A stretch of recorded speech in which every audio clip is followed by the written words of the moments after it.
मेरे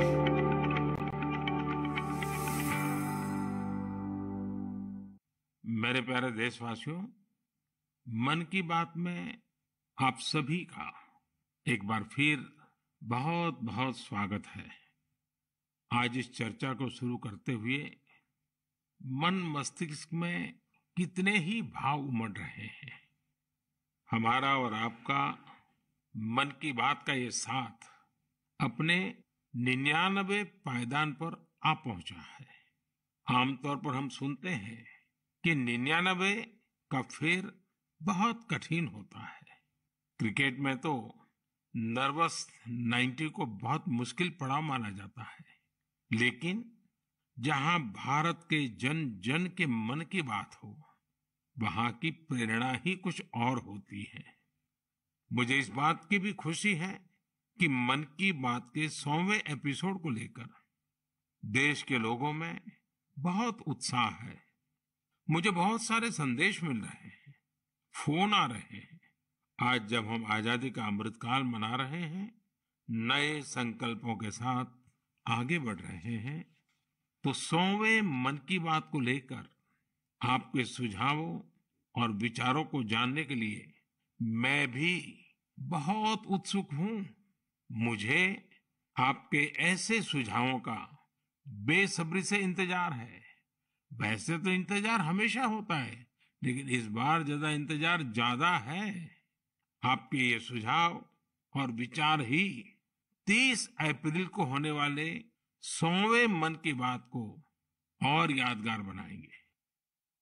मेरे प्यारे देशवासियों, मन की बात में हमने ऐसे हजारों लोगों की चर्चा की है जो दूसरों की सेवा के लिए अपना जीवन समर्पित कर देते हैं। कई लोग ऐसे होते हैं जो बेटियों की शिक्षा के लिए अपनी पूरी पेंशन लगा देते हैं। कोई अपने पूरे जीवन की कमाई पर्यावरण और जीव सेवा के लिए समर्पित कर देता है। हमारे देश में परमार्थ को इतना ऊपर रखा गया है कि दूसरों के सुख के लिए लोग अपना सर्वस्व दान देने में भी संकोच नहीं करते।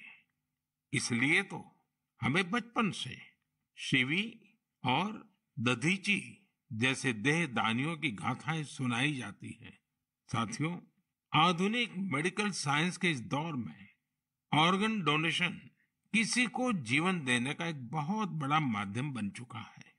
कहते हैं, जब एक व्यक्ति मृत्यु के बाद अपना शरीर दान करता है, तो उससे 8 से 9 लोगों को एक नया जीवन मिलने की संभावना बनती है। संतोष की बात है कि आज देश में ऑर्गन डोनेशन के प्रति जागरूकता भी बढ़ रही है। साल 2013 में हमारे देश में ऑर्गन डोनेशन के 5000 से भी कम केसेस थे, लेकिन 2022 में ये संख्या बढ़कर 15,000 से ज्यादा हो गई है। ऑर्गन डोनेशन करने वाले व्यक्तियों ने, उनके परिवार ने वाकई बहुत पुण्य का काम किया है। साथियों, मेरा बहुत समय से मन था कि मैं ऐसा पुण्य कार्य करने वाले लोगों के मन की बात जानूं और इसे देशवासियों के साथ भी शेयर करूं। इसलिए आज मन की बात में हमारे साथ एक प्यारी सी बिटिया, एक सुंदर गुड़िया के पिता और उनकी माताजी हमारे साथ जुड़ने जा रहे हैं। पिताजी का नाम है सुखबीर सिंह संधू जी और माताजी का नाम है सुप्रीत कौर जी। ये परिवार पंजाब के अमृतसर में रहते हैं। बहुत मन्नतों के बाद उन्हें एक बहुत सुंदर गुड़िया, बिटिया हुई थी। घर के लोगों ने बहुत प्यार से उसका नाम रखा था अबाबत कौर। अबाबत का अर्थ दूसरे की सेवा से जुड़ा है, दूसरों का कष्ट दूर करने से जुड़ा है। अबाबत जब सिर्फ 39 दिन की थी, तभी वो ये दुनिया छोड़कर चली गई। लेकिन सुखबीर सिंह संधू जी और उनकी पत्नी सुप्रीत कौर जी ने, उनके परिवार ने बहुत ही प्रेरणादायी फैसला लिया। ये फैसला था 39 दिन की उम्र वाली बेटी के अंगदान का। ऑर्गन डोनेशन का। हमारे साथ इस समय फोन लाइन पर सुखबीर सिंह और उनकी श्रीमती जी मौजूद है। आइए उनसे बात करते हैं। सुखबीर जी नमस्ते। नमस्ते माननीय प्रधानमंत्री जी, सत श्री अकाल। सत श्री अकाल जी, सत श्री अकाल जी। सुखबीर जी, मैं आज मन की बात के संबंध में सोच रहा था तो मुझे लगा कि अबाबत की बात इतनी प्रेरक है, वो आप ही के मुंह से सुनूं, क्योंकि घर में बेटी का जन्म जब होता है तो अनेक सपने, अनेक खुशियां लेकर आता है। लेकिन बेटी इतनी जल्दी चली जाए, वो कष्ट कितना भयंकर होगा उसका भी मैं अंदाज लगा सकता हूँ। जिस प्रकार से आपने फैसला लिया, तो मैं सारी बात जानना चाहता हूँ जी। सर, भगवान ने बहुत अच्छा बच्चा दिया था हमें। बहुत प्यारी गुड़िया हमारे घर में आई थी। उसके पैदा होते ही हमें पता चला कि उसके दिमाग में एक ऐसा नाड़ियों का गुच्छा बना हुआ है जिसकी वजह से उसके दिल का आकार बड़ा हो रहा है। तो हम हैरान हो गए कि बच्चे की सेहत इतनी अच्छी है, इतना खूबसूरत बच्चा है और इतनी बड़ी समस्या लेकर पैदा हुआ है। तो पहले 24 दिन तक तो बहुत ठीक रहा बच्चा, बिल्कुल नॉर्मल रहा। अचानक उसका दिल एकदम काम करना बंद हो गया। तो हम जल्दी से उसको हॉस्पिटल लेके गए। वहाँ डॉक्टरों ने उसको रिवाइव तो कर दिया, लेकिन समझने में टाइम लगा कि इसको क्या दिक्कत आई, इतनी बड़ी दिक्कत के छोटा सा बच्चा और अचानक दिल का दौरा पड़ गया। तो हम उसको इलाज के लिए पीजीआई चंडीगढ़ ले गए।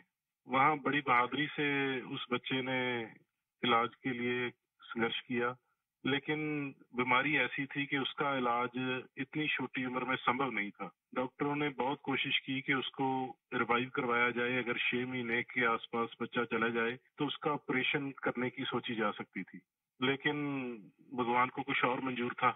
उन्होंने केवल 39 डेज की जब हुई तो डॉक्टर्स ने कहा कि इसको दोबारा दिल का दौरा पड़ा है, अब उम्मीद बहुत कम रह गई है।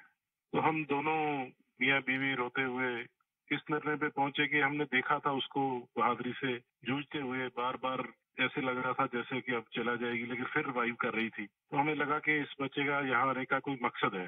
तो उन्होंने जब बिल्कुल ही जवाब दे दिया तो हम दोनों ने डिसाइड किया कि क्यों ना हम इस बच्चे के ऑर्गन डोनेट कर दें, शायद किसी और की जिंदगी में उजाला आ जाए। फिर हमने पीजीआई के जो एडमिनिस्ट्रेटिव ब्लॉक है उनमें संपर्क किया और उन्होंने हमें गाइड किया कि इतने छोटे बच्चे के केवल किडनीज ही दी जा सकती है। परमात्मा ने हिम्मत दी, गुरु नानक साहब का फलसफा है, इसी सोच से हमने डिसीजन ले लिया जी। नहीं, गुरुओं ने जो शिक्षा दी है उसको आपने जी करके दिखाया है जी। सुरप्रीत जी हैं क्या? उनसे बात हो सकती है? जी सर। हेलो। सुरप्रीत जी, मैं आपको प्रणाम करता हूँ। नमस्कार सर, नमस्कार सर। ये हमारे लिए बड़ी गर्व की बात है कि आप हमसे बात कर रहे हैं। आपने इतना बड़ा काम किया है और मैं मानता हूँ देश ये सारी बातें जब सुनेगा तो बहुत लोग किसी की जिंदगी बचाने के लिए आगे आएंगे। अबाबत का ये योगदान है, ये बहुत बड़ा है जी। सर, ये भी गुरु नानक पातशाह जी की शायद बख्शिश थी कि उन्होंने हिम्मत दी ऐसा डिसीजन लेने में। गुरुओं की कृपा के बिना तो कुछ हो ही नहीं सकता जी। बिल्कुल सर, बिल्कुल। सुखबीर जी, जब आप अस्पताल में होंगे और ये हिला देने वाला समाचार जब डॉक्टर ने आपको दिया, उसके बाद भी आपने स्वस्थ मन से, आपने और आपकी श्रीमती जी ने इतना बड़ा निर्णय किया। गुरुओं की सीख तो है ही है, लेकिन आपके मन में इतना बड़ा उदार विचार, और सचमुच में अबाबत का जो अर्थ सामान्य भाषा में कहे तो मददगार होता है, ये काम कर दिया। ये उस पल को मैं सुनना चाहता हूँ जी। सर, एक्चुअली हमारे एक फैमिली फ्रेंड है प्रिया जी, उन्होंने अपने ऑर्गन डोनेट किए थे। उनसे भी हमें प्रेरणा मिली। तो उस समय तो हमें लगा कि शरीर जो है पंच तत्व में विलीन हो जाएगा। जो कोई बिछड़ जाता है, चला जाता है, तो उसका शरीर को जला दिया जाता है या दबा दिया जाता है। लेकिन अगर उसके ऑर्गन किसी के काम आ जाए तो ये भले का ही काम है। और उस समय हमें और गर्व महसूस हुआ जब डॉक्टर्स ने ये बताया हमें कि आपकी बेटी इंडिया की यंगेस्ट डोनर बनी है जिसके ऑर्गन सक्सेसफुली ट्रांसप्लांट हुए। तो हमारा सर गर्व से ऊंचा हो गया कि जो नाम हम अपने पेरेंट्स का इस उम्र तक नहीं कर पाए, एक छोटा सा बच्चा आके इतने दिनों में हमारा नाम ऊंचा कर गया। और इससे और बड़ी बात है कि आज आपसे बात हो रही है इस विषय पे, हम प्राउड फील कर रहे हैं। सुखबीर जी, आज आपकी बेटी का सिर्फ एक अंग जीवित है ऐसा नहीं है। आपकी बेटी मानवता की अमर गाथा की अमर यात्री बन गई है। अपने शरीर के अंश के जरिए वो आज भी उपस्थित है। इस नेक कार्य के लिए मैं आपकी, आपकी श्रीमती जी की, आपके परिवार की सराहना करता हूं। Thank you sir. साथियों, ऑर्गन डोनेशन के लिए सबसे बड़ा जज्बा यही होता है कि जाते जाते भी किसी का भला हो जाए, किसी का जीवन बच जाए। जो लोग ऑर्गन डोनेशन का इंतजार करते हैं वो जानते हैं कि इंतजार का एक एक पल गुजरना कितना मुश्किल होता है। और ऐसे में जब कोई अंगदान या देहदान करने वाला मिल जाता है तो उसमें ईश्वर का स्वरूप ही नजर आता है। झारखंड की रहने वाली स्नेहलता चौधरी जी भी ऐसी ही थी, जिन्होंने ईश्वर बनकर दूसरों को जिंदगी दी। 63 वर्ष की स्नेहलता चौधरी जी अपना हार्ट, किडनी और लीवर दान करके गई। आज मन की बात में उनके बेटे भाई अभिजीत चौधरी जी हमारे साथ हैं। आइए उनसे सुनते हैं। अभिजीत जी नमस्कार। प्रणाम सर।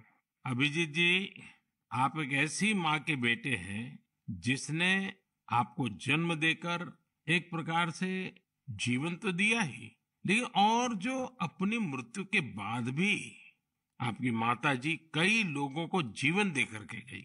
एक पुत्र के नाते अभिजीत आप जरूर गर्व अनुभव करते होंगे। हाँ जी सर। आप अपनी माता जी के बारे में जरा बताइए, किन परिस्थितियों में ऑर्गन डोनेशन का फैसला लिया गया? मेरी माता जी सरायकेला बोल के एक छोटा सा गांव है झारखंड में, वहाँ पे मेरे मम्मी पापा दोनों रहते हैं। ये पिछले 25 साल से लगातार मॉर्निंग वॉक करती थी और अपने हैबिट के अनुसार सुबह 4 बजे अपने मॉर्निंग वॉक के लिए निकली थी। उस समय एक मोटरसाइकिल वाले ने इनको पीछे से धक्का मारा और वो उसी समय गिर गई, जिससे उनको सर पे बहुत ज्यादा चोट लगा। तुरंत हम लोगों ने उनको सदर अस्पताल सरायकेला ले गए, जहाँ डॉक्टर साहब ने उनकी मरहम पट्टी की, पर खून बहुत निकल रहा था और उनको कोई सेंस नहीं था।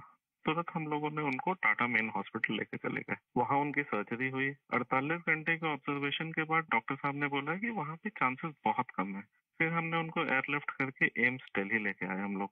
यहाँ पे उनकी ट्रीटमेंट हुई तकरीबन 7-8 दिन। उसके बाद पोजीशन ठीक था। एक दिन उनका ब्लड प्रेशर काफी गिर गया। उसके बाद पता चला उनकी ब्रेन डेथ हो गई है।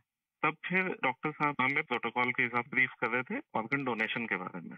हम अपने पिताजी को शायद ये नहीं बता पाते कि ऑर्गन डोनेशन टाइप का भी कोई चीज होता है, क्योंकि हमें लगा वो उस बात को एब्जॉर्ब नहीं कर पाएंगे। उनके दिमाग से हम ये निकालना चाहते थे कि ऐसा कुछ चल रहा है। जैसे हमने उनको बोला कि ऑर्गन डोनेशन की बातें चल रही है, तब उन्होंने बोला कि नहीं नहीं, ये मम्मी का बहुत मन था और हमें ये करना है।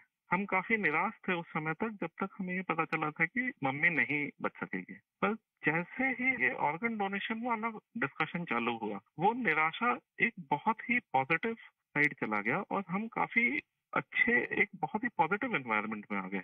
उसको करते करते फिर हम लोग रात में 8 बजे काउंसलिंग हुई। दूसरे दिन हम लोगों ने ऑर्गन डोनेशन किया। इसमें मम्मी का एक सोच बहुत बड़ा था कि पहले वो काफी नेत्रदान और इन चीजों में, सोशल एक्टिविटीज में ये बहुत एक्टिव थी। शायद यही सोच को लेकर के ये इतना बड़ा चीज हम लोग कर पाए। और मेरे पिताजी का जो डिसीजन मेकिंग था इस चीज के बारे में, इस कारण से ये चीज हो पाया। कितने लोगों को काम आया अंग? इनका हार्ट, 2 किडनी, लिवर और दोनों आंख, ये डोनेशन हुआ था। तो 4 लोगों की जान और 2 जनों को आंख मिला है। अभिजीत जी, आपके पिताजी और माताजी दोनों नमन के अधिकारी हैं। मैं उनको प्रणाम करता हूँ। और आपके पिताजी ने इतने बड़े निर्णय में आप परिवारजनों का नेतृत्व किया, ये वाकई बहुत ही प्रेरक है। और मैं मानता हूँ कि माँ तो माँ ही होती है, माँ एक अपने आप में प्रेरणा भी होती है, लेकिन माँ जो परंपराएं छोड़ करके जाती है, वो पीढ़ी दर पीढ़ी एक बहुत बड़ी ताकत बन जाती है। अंगदान के लिए आपकी माता जी की प्रेरणा आज पूरे देश तक पहुंच रही है।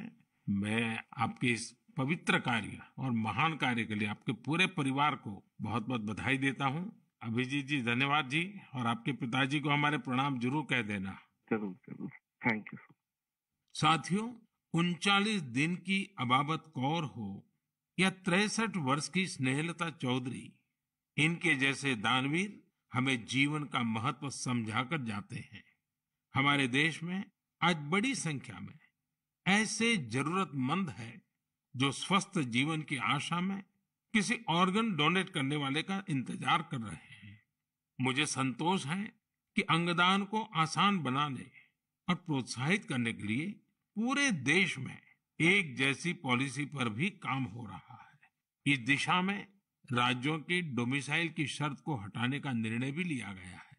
यानी अब देश के किसी भी राज्य में जाकर मरीज ऑर्गन प्राप्त करने के लिए रजिस्टर करवा पाएगा। सरकार ने ऑर्गन डोनेशन के लिए 65 वर्ष से कम आयु की आयु सीमा को भी खत्म करने का फैसला लिया है। इन प्रयासों के बीच मेरा देशवासियों से आग्रह है कि ऑर्गन डोनर ज्यादा से ज्यादा संख्या में आगे आए।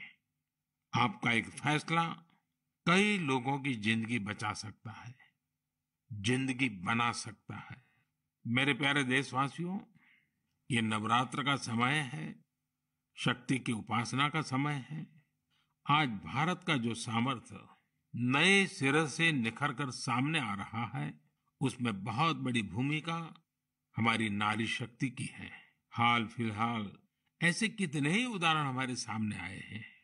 आपने सोशल मीडिया पर एशिया की पहली महिला लोको पायलट सुरेखा यादव जी को जरूर देखा होगा।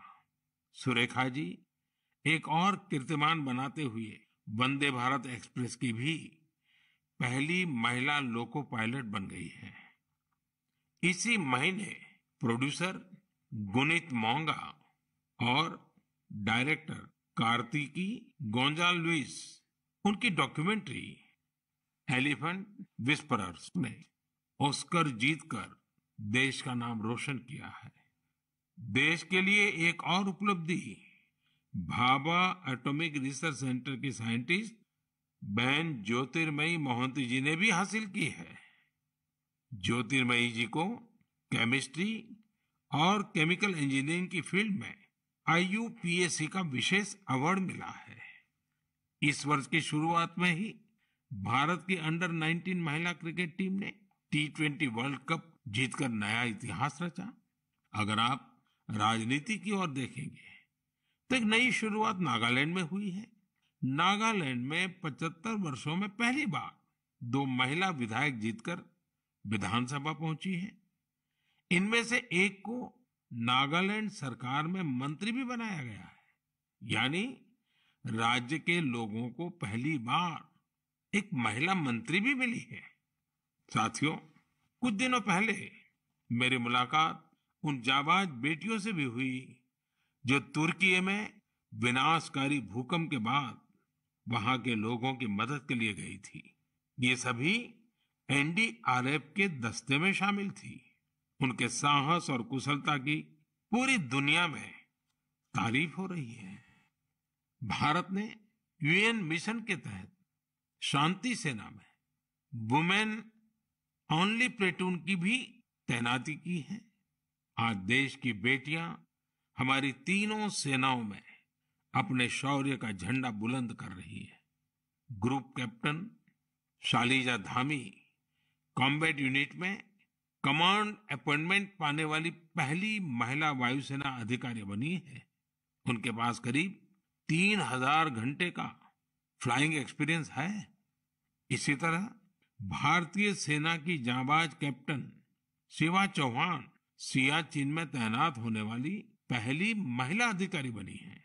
सियाचिन में जहां पारा -60 डिग्री तक चला जाता है, वहां शिवा 3 महीनों के लिए तैनात रहेगी। साथियों, यह लिस्ट इतनी लंबी है कि यहां सबकी चर्चा करना भी मुश्किल है।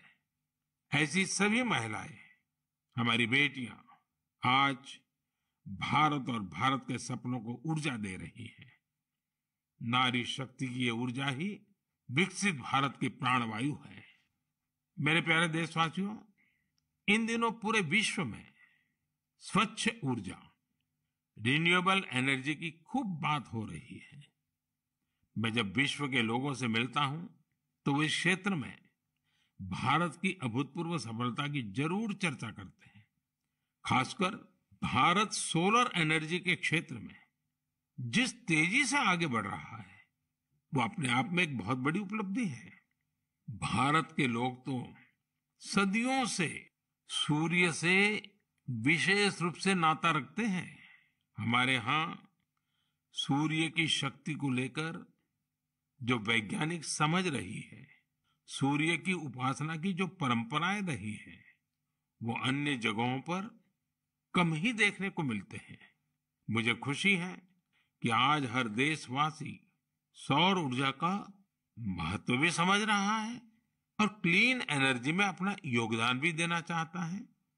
सबका प्रयास की यही स्पिरिट आज भारत के सोलर मिशन को आगे बढ़ा रही है। महाराष्ट्र के पुणे में ऐसे ही एक बेहतरीन प्रयास ने मेरा ध्यान अपनी ओर खींचा है।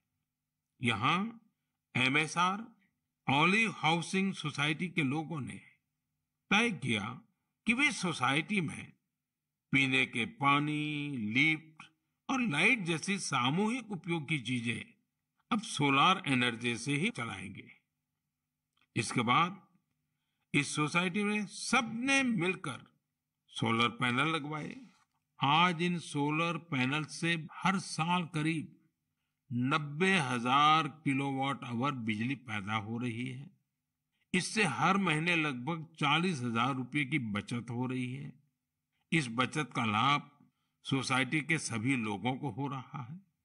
साथियों, पुणे की तरह ही दमन दीव में जो दीव है, जो एक अलग जिला है, वहां के लोगों ने भी एक अद्भुत काम करके दिखाया है।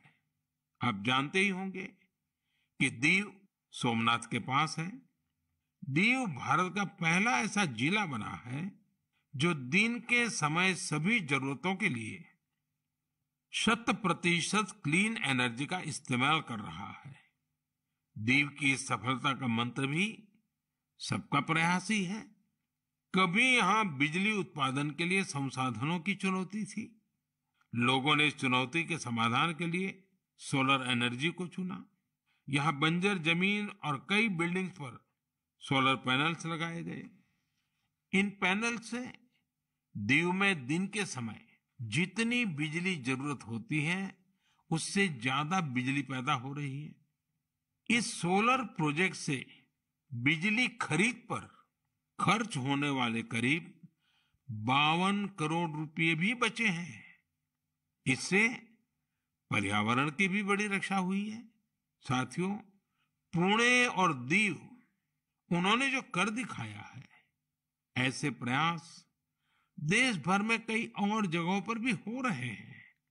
इनसे पता चलता है कि पर्यावरण और प्रकृति को लेकर हम भारतीय कितने संवेदनशील हैं और हमारा देश किस तरह भविष्य की पीढ़ी के लिए बहुत जागृत है।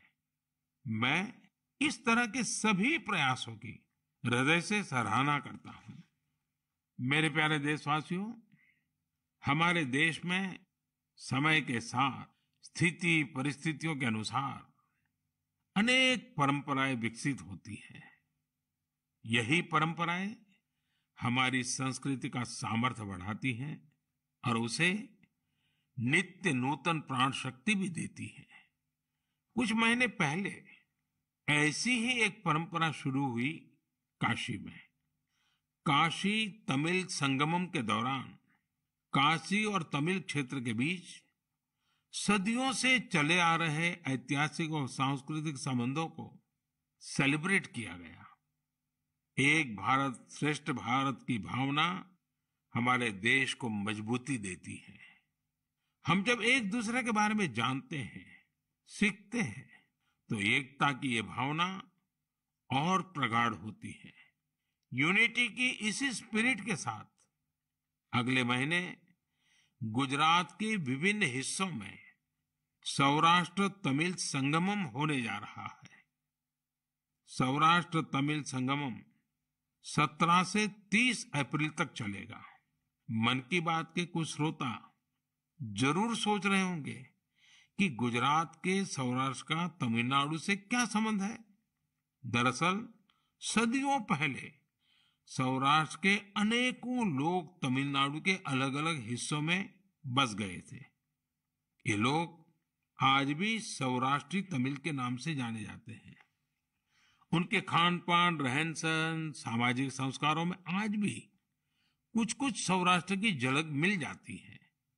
मुझे इस आयोजन को लेकर तमिलनाडु से बहुत से लोगों ने सराहना भरे पत्र लिखे हैं। मदुरई में रहने वाले जयचंद्रन जी ने एक बड़ी ही भावुक बात लिखी है। उन्होंने कहा है कि 1000 साल के बाद पहली बार किसी ने सौराष्ट्र तमिल के रिश्तों के बारे में सोचा है। सौराष्ट्र से तमिलनाडु आकर के बसे हुए लोगों को पूछा है। जयचंद्रन जी की बातें हजारों तमिल भाई बहनों की अभिव्यक्ति है।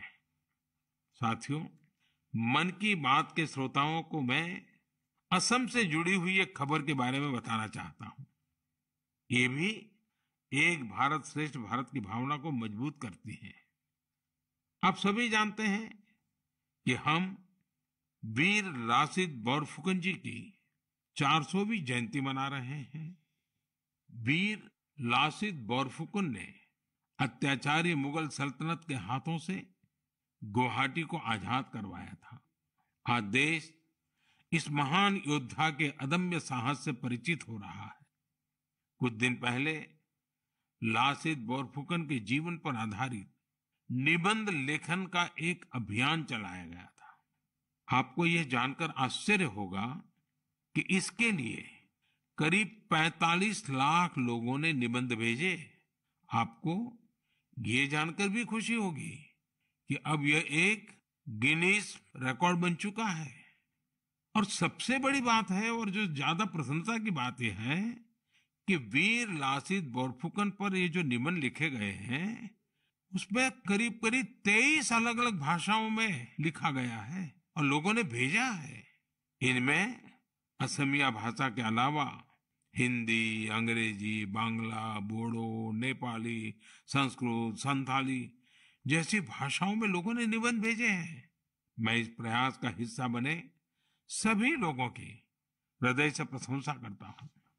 मेरे प्यारे देशवासियों, जब कश्मीर या श्रीनगर की बात होती है तो सबसे पहले हमारे सामने उसकी वादियां और डल झील की तस्वीर आती है। हम में से हर कोई डल झील के नजारों का लुत्फ उठाना चाहता है, लेकिन डल झील में एक और बात खास है। डल झील अपने स्वादिष्ट लोटस स्टेम्स, कमल के तनों या कमल ककड़ी के लिए भी जानी जाती है। कमल के तनों को देश में अलग अलग जगह अलग अलग नाम से जानते हैं। कश्मीर में इन्हें नादरू कहते हैं। कश्मीर के नादरू की डिमांड लगातार बढ़ रही है। इस डिमांड को देखते हुए डल झील में नादरू की खेती करने वाले किसानों ने एक एफपीओ बनाया है। इस एफपीओ में करीब 250 किसान शामिल हुए हैं। आज ये किसान अपने नादरू को विदेशों तक भेजने लगे हैं। अभी कुछ समय पहले ही इन किसानों ने 2 खेप यूएई भेजी है। ये सफलता कश्मीर का नाम तो कर ही रही है, साथ ही इससे सैकड़ों किसानों की आमदनी भी बढ़ी है। साथियों, कश्मीर के लोगों का कृषि से ही जुड़ा हुआ ऐसा ही एक और प्रयास इन दिनों अपनी कामयाबी की खुशबू फैला रहा है। आप सोच रहे होंगे कि मैं कामयाबी की खुशबू क्यों बोल रहा हूं। बात है ही खुशबू की, सुगंध की ही तो बात है। दरअसल जम्मू कश्मीर के डोडा जिले में एक कस्बा है भदरवा। यहाँ के किसान दशकों से मक्के की पारंपरिक खेती करते आ रहे थे, लेकिन कुछ किसानों ने कुछ अलग करने की सोची। उन्होंने फ्लोरिकल्चर यानी फूलों की खेती का रुख किया। आज यहाँ के करीब 2500 किसान, 2500 किसान लेवेंडर की खेती कर रहे हैं। इन्हें केंद्र सरकार के अरोमा मिशन से मदद भी मिली है। इस नई खेती ने किसानों की आमदनी में बड़ा इजाफा किया है और आज लेवेंडर के साथ साथ इनकी सफलता की खुशबू भी दूर दूर तक फैल रही है। साथियों, जब कश्मीर की बात हो, कमल की बात हो, फूल की बात हो, सुगंध की बात हो, तो कमल के फूल पर विराजमान रहने वाली मां शारदा का स्मरण आना बहुत स्वाभाविक है। कुछ दिन पूर्व ही कुपवाड़ा में मां शारदा के भव्य मंदिर का लोकार्पण हुआ है। ये मंदिर उसी मार्ग पर बना है जहां से कभी शारदा पीठ के दर्शनों के लिए जाया करते थे। स्थानीय लोगों ने इस मंदिर के निर्माण में बहुत मदद की है। मैं जम्मू कश्मीर के लोगों को इस शुभ कार्य के लिए बहुत बहुत बधाई देता हूं। मेरे प्यारे देशवासियों, इस बार मन की बात में बस इतना ही। अगली बार आपसे मन की बात के 100वें एपिसोड में मुलाकात होगी। आप सभी अपने सुझाव जरूर भेजिए। मार्च के इस महीने में हम होली से लेकर नवरात्रि तक कई पर्व और त्योहारों में व्यस्त रहे हैं। रमजान का पवित्र महीना भी शुरू हो चुका है। अगले कुछ दिनों में श्री राम नवमी का महापर्व भी आने वाला है। इसके बाद महावीर जयंती, गुड फ्राइडे और ईस्टर भी आएंगे। अप्रैल के महीने में हम भारत की 2 महान विभूतियों की जयंती भी मनाते हैं। ये 2 महापुरुष हैं महात्मा ज्योतिबा फुले और बाबा साहब आम्बेडकर। इन दोनों ही महापुरुषों ने समाज में भेदभाव मिटाने के लिए अभूतपूर्व योगदान दिया। आज आजादी के अमृतकाल में हमें ऐसी महान विभूतियों से सीखने और निरंतर प्रेरणा लेने की जरूरत है। हमें अपने कर्तव्यों को सबसे आगे रखना है। साथियों, इस समय कुछ जगहों पर कोरोना भी बढ़ रहा है, इसलिए आप सभी को एहतियात बरतनी है, स्वच्छता का भी ध्यान रखना है। अगले महीने मन की बात के 100वें एपिसोड में हम लोग फिर मिलेंगे। तब तक के लिए मुझे विदा दीजिए। धन्यवाद। नमस्कार।